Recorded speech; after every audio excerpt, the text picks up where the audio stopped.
Hola, ¿cómo están? Les saluda Raúl Guerrero y hoy los acompañaré en esta nueva edición de Perfiles de la Justicia, programa producido por la Oficina de Imagen y Comunicaciones del Distrito Judicial de Sullana. En esta edición nos acompaña el prestigioso jurista nacional e internacional, docente principal de la Facultad de Derecho de la Universidad de Piura y autor de 26 publicaciones jurídicas, doctor Percy García Cabero, quien nos hablará sobre las implicancias de la modificatoria de la Ley de Extinción de Dominio. Doctor, bienvenido. ¿Cómo está? Muchas gracias por la invitación en este programa de la Corte Superior de Justicia de Sullana. Gracias, doctor. Para empezar, doctor, ¿podría explicarnos qué es la Ley de Extinción de Dominio? Bueno, la Ley de Extinción de Dominio es un cuerpo normativo que tiene base material y procesal que está destinado básicamente a recuperar el patrimonio criminal. Es decir, una de las cosas que caracteriza la criminalidad moderna es la generación de grandes cantidades de dinero como beneficio delictivo. Y lo que se busca obviamente es desincentivar la criminalidad de estas características, no solamente sancionando penalmente a los autores del delito, sino también quitándoles todos los beneficios que puedan haber obtenido como consecuencia de la actividad criminal. En ese sentido, la figura del decomiso que existía y que estaba considerado en el Código Procesal Penal no ha producido los resultados esperados en la recuperación de este patrimonio criminal y por eso se trata ahora de conseguir de manera mucho más célere, con criterios mucho más funcionales a través de la Ley de Extinción de Dominio. Entiendo, doctor. ¿Y estaría de acuerdo en señalar si la extinción de dominio antes de la modificatoria ha tenido resultados exitosos en los procesos resueltos por el Poder Judicial? Yo creo que sí, yo creo que es una herramienta que ha producido ciertos efectos positivos. Obviamente, como todo sistema novedoso, necesita ir perfeccionándose. Seguramente en algunos casos se han presentado a lo mejor medidas que son desproporcionales, pero yo creo que en resumen la evaluación es positiva, ¿no? Los números que el Poder Judicial ha comunicado a la población en cuanto a cantidades de dinero que se han podido recuperar de productos de delitos tan graves como tráfico ilícito de drogas, corrupción, organización criminal, pues son bastante buenos, ¿no? Y además con eso se va también generando una cantidad, un fondo que puede ser utilizado incluso para la propia lucha contra la criminalidad. Entonces, yo sí creo que la ley, o sea, yo creo que sí ha existido definitivamente algunos casos en los que posiblemente la ley se aplicó indebidamente. Creo que había que perfilar algunos criterios por parte de los jueces al momento de decidir, pero esto es común a cualquier sistema se va perfeccionando progresivamente.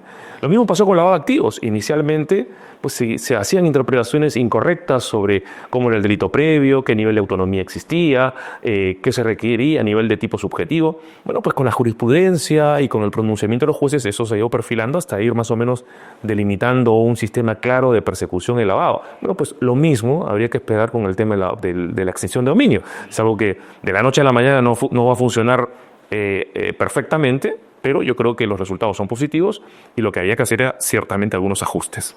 Claro. ¿Y por qué se dice que con la reciente modificatoria emitida por el Congreso de la República a través de la Ley 32326 se va a debilitar la lucha contra la corrupción y el crimen? Bueno, yo creo que aquí hay aspectos, yo no haría una evaluación global de decir están bien o está mal. Yo creo que hay aspectos que pueden considerarse buenos y aspectos que creo que no son positivos para por lo menos los fines que tiene la extinción de dominio. Y esto tiene que ver básicamente con el tema de la autonomía. Es decir, una de las características, diría yo, la central de la extinción de dominio es la autonomía. ¿Y eso qué significa? Que una fiscalía especializada en extinción de dominio puede requerir la extinción de dominio al juez de dominio respecto de bienes vinculados a una actividad ilícita, aunque respecto de esa actividad ilícita no exista una investigación, ni mucho menos una condena en el ámbito penal o judicial.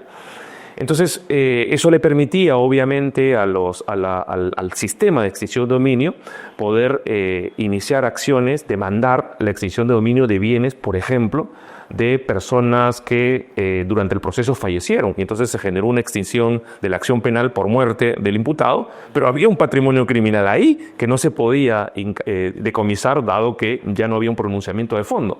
Entonces, con la extinción de dominio y la autonomía que tenía, se podía efectivamente extinguir el dominio de estos bienes, o por ejemplo los delitos que prescribían, o por ejemplo los delitos en los que el procesado pues era no habido, un narcotraficante que tenía bienes aquí que de pronto desaparecía, cantidad.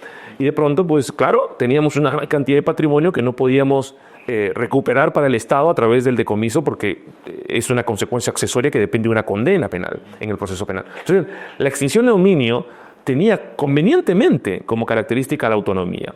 Pues, ¿qué ha hecho la nueva modificación, la 32.6? Lo que ha hecho es establecer que solo en pocos delitos hay autonomía, ¿no? Delitos como narcotráfico, secuestro, extorsión, no incluye el lavado de activos. Entonces, ¿qué quiere decir ahora?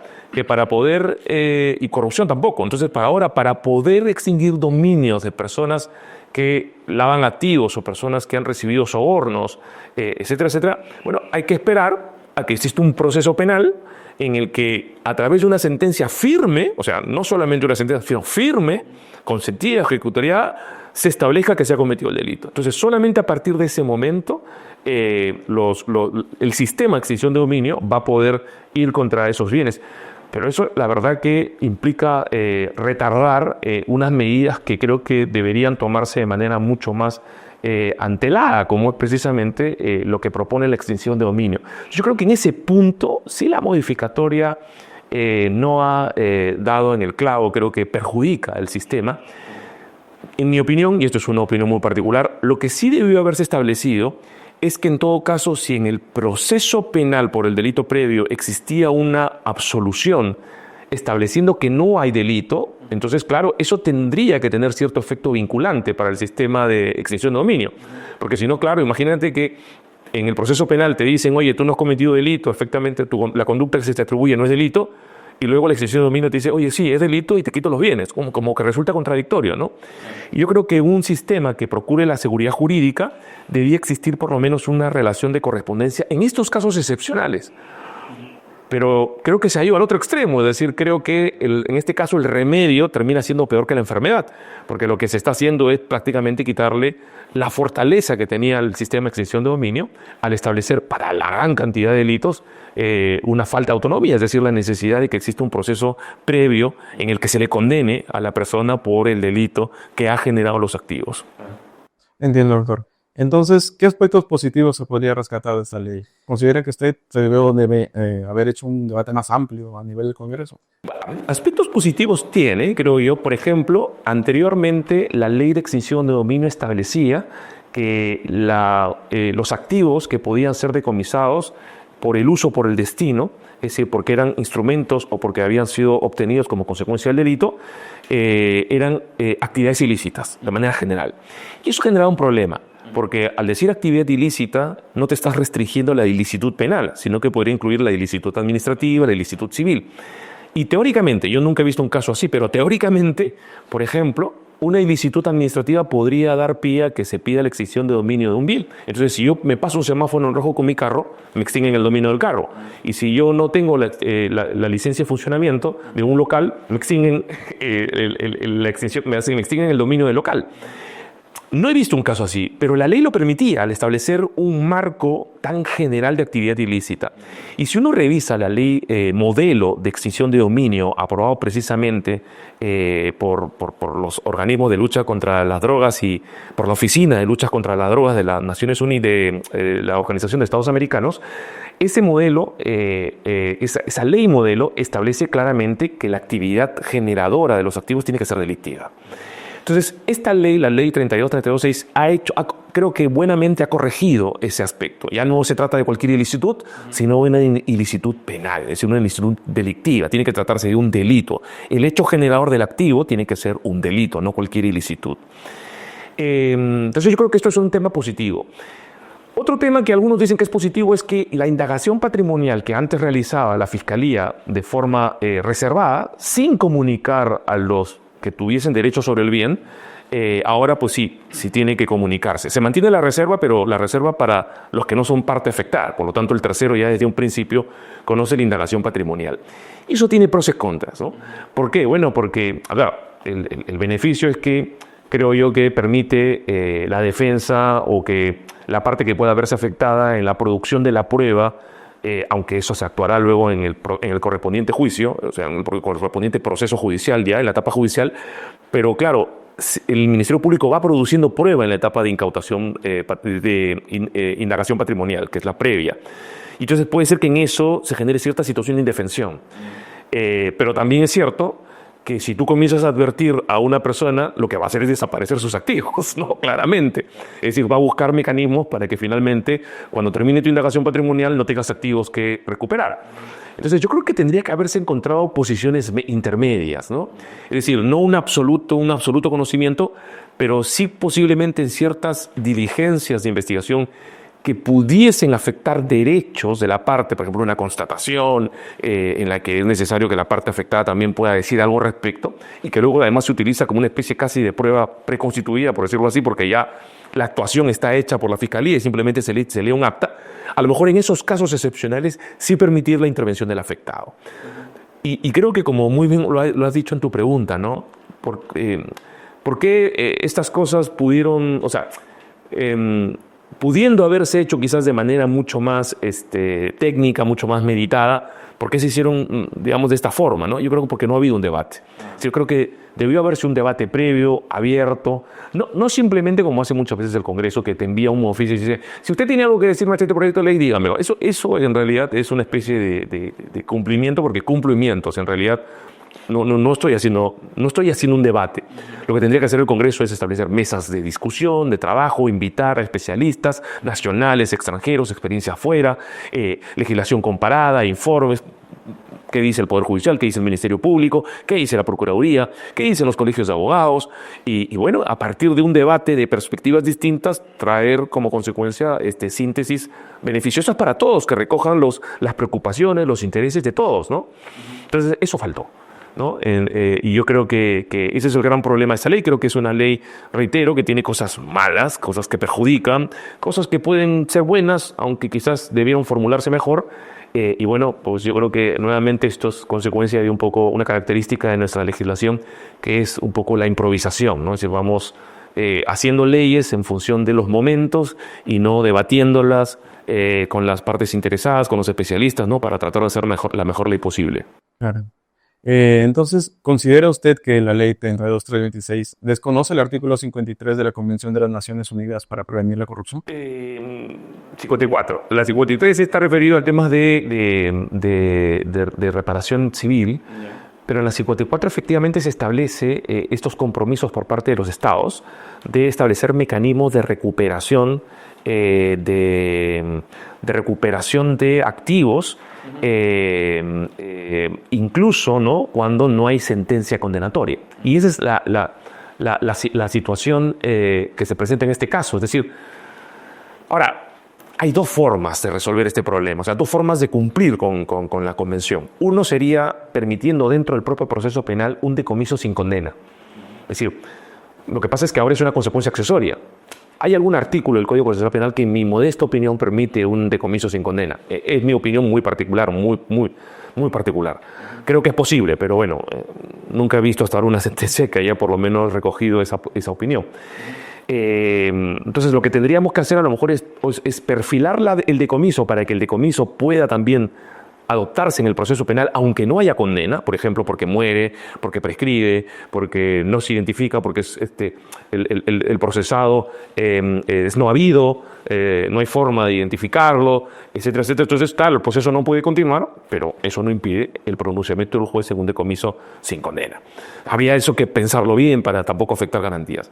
Y la otra posibilidad es la extinción de dominio, que es un proceso al margen del proceso penal con un estándar distinto de prueba, porque el estándar de prueba en el proceso penal del decomiso es el estándar de la certeza más allá de toda duda razonable, que es el estándar penal. Pero en el ámbito de la extinción de dominio, el estándar probatorio es la prueba preponderante. Es decir, si al final lo que ofrece el Ministerio Público prepondera sobre lo que ofrece la defensa, el juez se lo da al Ministerio, se lo da, o sea, digamos, declara fundada la demanda planteada por el Ministerio Público. Entonces, o sea, me parece que es mucho más operativo la ley de extinción de dominio, pero no me atrevería a decir que nos obliga a la Convención de Mérida a tener que implementar esta recuperación de los patrimonios, aun cuando no haya condena, a través de la extinción de dominio. Puede hacerse a través perfilando el decomiso.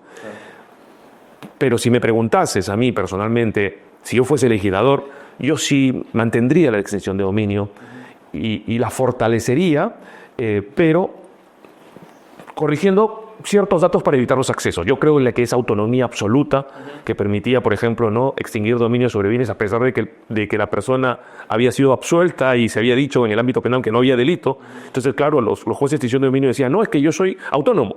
Entonces yo puedo, aunque un juez haya dicho que no hay delito, yo digo que sí hay, ¿no? Entonces eso generaba situaciones de contradicción, de abuso, ¿no?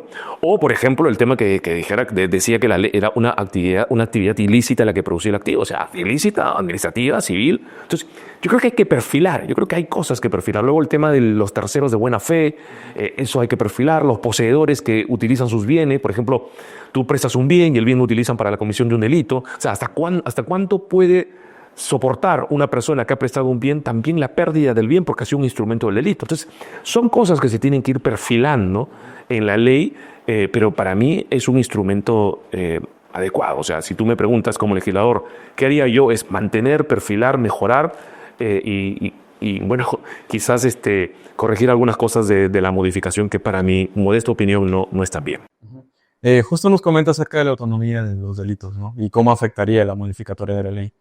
¿Podría explicarnos un poco más acerca de eso? Claro, lo que ha hecho la ley es pasar de un sistema de autonomía completa, por decirlo así, es decir, no se requería para extinguir el dominio de un bien una previa investigación o una condena por el delito que habrían generado esos activos. O sea, yo podía perfectamente, aunque no haya investigación, por ejemplo, por corrupción, extinguir el dominio de determinados bienes de un funcionario público, probando en la extinción de dominio que esos bienes provenían de sobornos, aunque esos no se hayan investigado y el funcionario no recibió una condena. ¿Qué ha sucedido ahora? No, eso ya no es posible ahora, ¿no? Ahora, solo por ciertos delitos muy acotados, tráfico ilícito de drogas, secuestro, extorsión, minería ilegal, ¿no? De la defraudación tributaria, defraudación aduanera, solo ahí sí puedes hacer esto. O sea, sí puedes pedir la extinción de dominio sin un proceso o condena previa. Pero en el resto de delitos, en el 95% de delitos del Código Penal o de leyes penales especiales, no puedes hacer eso. Tienes que primero ir por un proceso penal, que ese proceso penal emite una condena, ¿no? Y un pronunciamiento firme, ¿no? Y además dice sentencia, con lo cual, si por ejemplo se sobresee y no hay sentencia, porque hay un sobreseimiento, un otro sobreseimiento, ya no podías ir a la extinción de dominio. Entonces, el corrupto que muere o la persona que comete un delito y le prescribe el delito y por lo tanto se emite un sobreseimiento de la causa y no una sentencia, tendría la posibilidad de decir no me puedes extinguir el dominio, porque nunca se ha emitido una sentencia firme que se requiere previamente para recién poder extinguirme el dominio. Entonces, yo creo que eso está mal, pero eso es un serio error de concepción, ¿no? Porque además se viene a decir erradamente en la discusión, no, es que la extinción de dominio está afectando la presunción de inocencia porque te están, sin condena previa, te están tratando como... No, es que no. La extinción de dominio no es un proceso contra personas, es un proceso contra bienes. Y por eso el estándar probatorio es menor, es de menor intensidad, no es la certeza más allá de toda duda razonable, sino la prueba preponderante. Entonces, es un error. En la extinción de dominio no se declara culpable a nadie. Lo que se dice, ese bien está vinculado a una actividad criminal. Y no te digo que eres culpable o no, pero esa actividad es criminal. Entonces, si se acredita suficientemente eso, porque no es que simplemente el fiscal lo diga, si lo acredita y lo respalda, hay justificación jurídica para poder extinguir el dominio de esos bienes, ¿no? Si no, pues los criminales se van a aprovechar pues de las deficiencias del sistema de persecución penal para que además de que no los condenen, se queden con los bienes, ¿no? Y eso obviamente creo que sería un factor bien negativo para la persecución de los delitos. Claro, efectivamente. Antes nos comentaba acerca de los terceros que podrían haber sido afectados con respecto a la extinción de dominio, como por ejemplo las personas que alquilen o adquieren un bien. ¿Se considera que esta ley o la modificatoria podría proteger mucho más los derechos procesales de estas personas? Yo creo que ya estaban protegidos, Yo creo que estaban protegidos ya porque la ley establecía que los terceros que tuviesen derechos sobre los bienes podían incluso participar en el proceso de extinción de dominio, intervenir, o sea, no solamente el requerido, sino, por ejemplo, oye, un momento, yo tengo aquí un alquiler, yo tengo aquí unos derechos, yo tengo aquí un préstamo con garantía hipotecaria, entonces yo tengo unos derechos que debo proteger.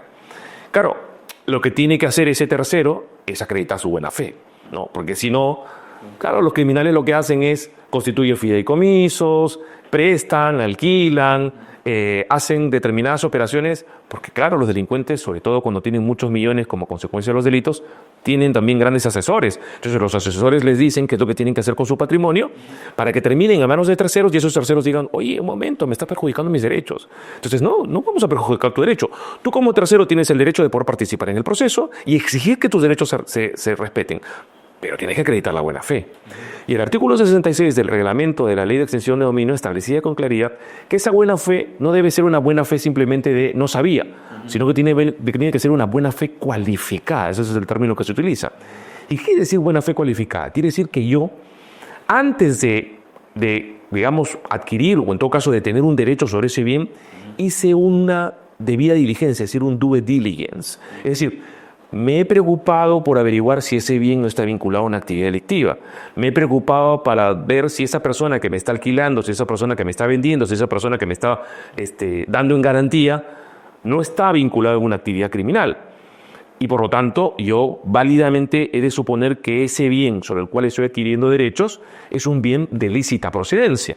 Entonces, a ver, hoy por hoy, en el mundo moderno, yo no puedo hacer grandes operaciones económicas y no tener el recaudo mínimo de verificar si ese activo que voy a adquirir o sobre el que voy a tener ciertos derechos está limpio, ¿no? Tengo que hacer una debida diligencia, tengo que hacer un due diligence y decir, a ver, ¿quién me lo está vendiendo? ¿Qué persona es? Googleando simplemente, y claro, aparecen 15 noticias donde me dicen que el señor es un delincuente, es un narco, es un tal. Me salta ese tema. E incluso puedo yo ir a las calificadoras de riesgo, ¿no? Y ha pasado, ¿no? Personas que venden un inmueble de varios millones, uno ve su historial crediticio y son personas que nunca han tenido ninguna actividad bancaria. Entonces, ¿de dónde han sacado tanta plata como para ser propietarios de un bien de $3 millones? Y así muchos otros red flags, o sea, banderas rojas que te van alertando de que con quien tú vas a hacer una operación económica referido a un bien, puede estar metido en un delito y por lo tanto ese bien puede estar contaminado con una mácula delictiva. Entonces, lo que hay que hacer ahí es tomar esas medidas, hacer un due diligence. Si todo sale bien y el tema está limpio o está justificado, oye, mira, sí hubo una denuncia pero se archivó, ok, adquiero el bien. Pero si no, no lo puedo adquirir. Y es un poco, es el deber que tenemos todos los ciudadanos en la sociedad actual de no jugar con los delincuentes. Es decir, de no prestarnos al juego de los delincuentes, de poder darle valor de cambio a los bienes que obtienen como consecuencia de un delito. Es una obligación que creo yo es hoy jurídicamente exigible a todos los ciudadanos el que tomen recaudos. A ver, si voy y me compro un sándwich en la esquina no tengo que hacer ningún due diligence, porque claro, son un par de soles, 5 soles, 10 soles. Pero si voy a adquirir un inmueble de 3 millones, voy a adquirir una empresa de varios millones, si voy a adquirir algún tipo de activo que tenga un valor importante, entonces estoy obligado a hacer una debida diligencia. Y si yo no hago esa debida diligencia, tengo que asumir el riesgo de que me quiten el bien, si es que efectivamente acreditan que ese bien procede de una actividad delictiva a través de una extinción de dominio. Ahora, si yo he hecho mi trabajo, he hecho la debida diligencia, lo he documentado, pues si en algún momento pasase que se inicia una extinción de dominio sobre el bien, yo voy con toda mi documentación, voy con todas mis pruebas y digo, yo hice una debida diligencia. Y el juez la meritorá y dirá, efectivamente, usted pidió, averiguó, le dieron esta información, tal. Usted ha actuado como en buena fe. Usted es un tercero de buena fe con buena fe cualificada. Entonces, yo creo que el sistema ya tenía eso. Había a lo mejor que afinar algunas cosas, como todo, pero en estricto, la protección de los derechos estaba ahí. Con lo cual, no es nada nuevo eso, por lo menos no de la última modificatoria. Entiendo, doctor.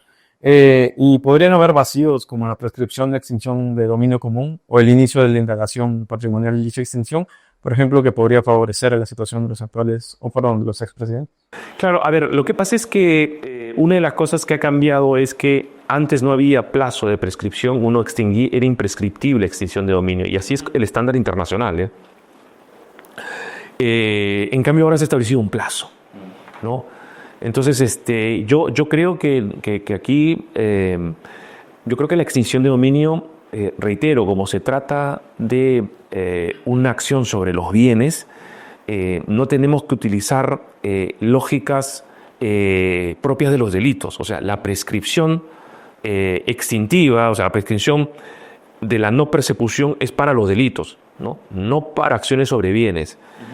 Por lo tanto, establecer plazo de prescripción, en mi opinión, no tiene sentido. Ahora, si alguien ha poseído 10 años un bien y lo ha adquirido, o los años que sean necesarios, y lo ha adquirido con buena fe, por prescripción de buena fe, entonces hará valer su derecho en la extinción de dominio.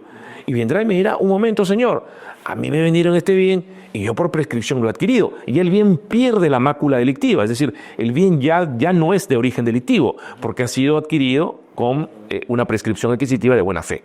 Si se hace eso, yo creo que no tenemos que estar pensando en los plazos de prescripción. Entonces, al final, nuevamente, creo que el gran problema que ha suscitado esta ley y sus incomprensiones está en el entendimiento de creer que la extinción de dominio es un proceso que dice algo de las personas, o sea, que dice la persona es un delincuente, la persona cometió un delito. No, la extinción de dominio es un proceso sobre bienes y lo único que establece es que ese bien, por su uso o por su destino o por su procedencia, es decir, por haber sido un instrumento o por haber sido un efecto, están vinculados a una actividad delictiva.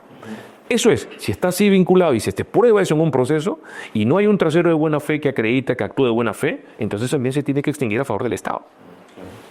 Entonces, muy bueno, por otro lado, con respecto al hecho de tener que esperar que exista una sentencia firme para poder aplicar la ley, ¿esto le restaría eficacia a la lucha contra la criminalidad organizada? Sí, sin duda, lo reitero. O sea, yo creo que hay muchas razones por las cuales los procesos no se pueden, los procesos penales no se pueden incoar o avanzar, iniciar o avanzar. Entonces, si nosotros tenemos que esperar a que haya una terminación del proceso penal, pues posiblemente los bienes desaparecen, los bienes terminan transfiriéndose a terceras personas que van a alegar terceras de buena fe.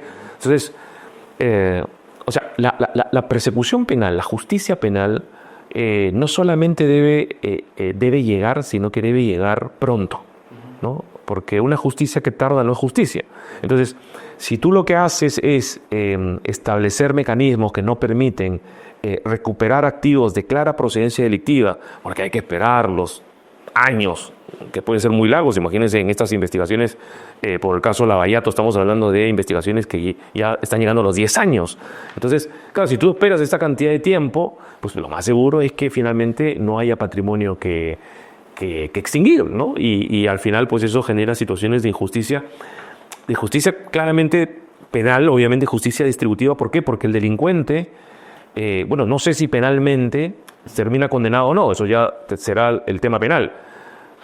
Pero también es injusto que el delincuente, aunque sea condenado penalmente, se quede con los bienes que vienen como consecuencia de su delito. Entonces, quien comete un delito que le genera un enriquecimiento, un beneficio patrimonial, desde el punto de vista de la justicia, no solamente tiene que recibir una sanción por lo que hizo, sino también perder esos bienes. Entonces, una justicia que solamente castigue penalmente, pero que no haga nada con los bienes, pues no. Y además, que viene con tu pregunta, ¿no? En el caso de organizaciones criminales, el principal incentivo que las organizaciones criminales tienen es el patrimonio criminal. Entonces, si tú no extingues el dominio de este patrimonio criminal amasado por una organización criminal, la organización criminal va a seguir funcionando. Va a tener con qué seguir funcionando. Y lo característico de las organizaciones criminales es que los miembros son fungibles. Es decir, sale uno, condenan a uno, entra otro.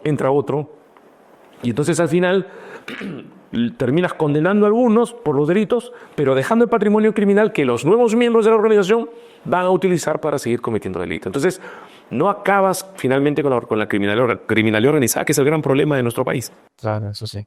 Doctor, su mensaje final a la ciudadanía. Bueno, mi mensaje final para la ciudadanía es que la ley de extinción de dominio es una herramienta útil para la persecución de los delitos. Es cierto que no está dirigido a las personas, a los delincuentes, sino al patrimonio, pero al patrimonio criminal. Por lo tanto, es un arma que los fiscales y los jueces deben utilizar en la persecución de los delitos. Tenemos, por lo tanto, que evaluar adecuadamente las modificaciones para que no pierda sentido, no pierda utilidad esta herramienta importante en la lucha contra la criminalidad.